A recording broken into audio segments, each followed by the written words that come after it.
రైతు భరోసా డబ్బులపై మంత్రి కీలక ప్రకటన చేశారు. అలాగే పంట నష్టం, పంట రుణ మాఫీ వంటి అంశాలపై కూడా ఆయన మాట్లాడారు.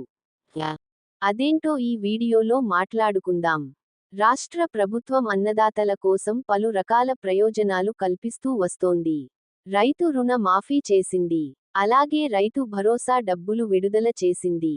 ఇంకా సన్న బియ్యం కొనుగోలుపై బోనస్ చెల్లించింది. ఇలా చాలా వరకు చేసింది. అయితే వీటి అమలు మాత్రం పక్కగా జరగలేదని చాలా మంది పేర్కొంటున్నారు. పూర్తి స్థాయిలో అర్హులకు పథకాల ప్రయోజనాలు లభించలేదు. చాలా మంది రైతులు కూడా బహిరంగంగానే తమకు పలు ప్రయోజనాలు లభించలేదని వెల్లడించారు. అయితే తాజాగా ఈ అంశాలపై ప్రభుత్వ మంత్రి కూడా స్పందించారు.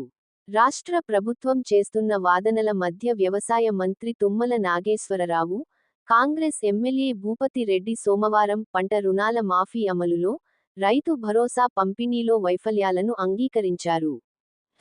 రైతు భరోసా కింద ఆర్థిక సహాయం మార్చి 31 లోపు అందిస్తామని కాంగ్రెస్ ప్రభుత్వం గతంలోనే ప్రకటించింది. అయితే గడువులోగా డబ్బులు జమ జరగలేదు.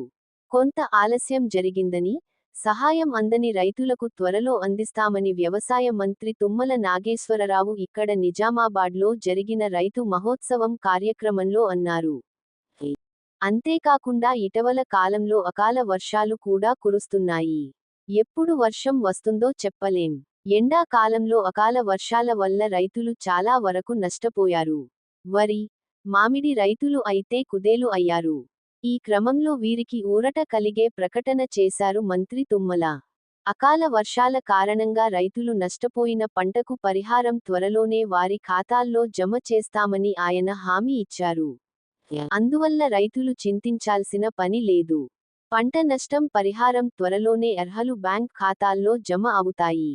మరోవైపు నిజామాబాద్ రూరల్ ఎమ్మెల్యే భూపతి రెడ్డి మాట్లాడుతూ, చాలా మంది రైతుల పంట రుణాలు ఇంకా మాఫీ కాలేదని అన్నారు. రుణాలు 2 లక్షల లోపు ఉన్నప్పటికీ, చాలా మంది రైతులు ప్రయోజనాలను పొందలేకపోయారు. ఇప్పటికే, జిల్లా నుండి అలాంటి రైతులందరి జాబితాను ప్రభుత్వానికి సమర్పించినట్లు కాంగ్రెస్ ఎమ్మెల్యే తెలిపారు. అందువల్ల రైతులు ఈ విషయాన్ని గమనించాలి.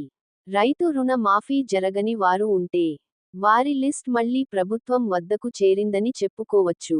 అందువల్ల వీళ్లకు కూడా త్వరలోనే పంట రుణ మాఫీ జరుగుతుందని చెప్పుకోవచ్చు.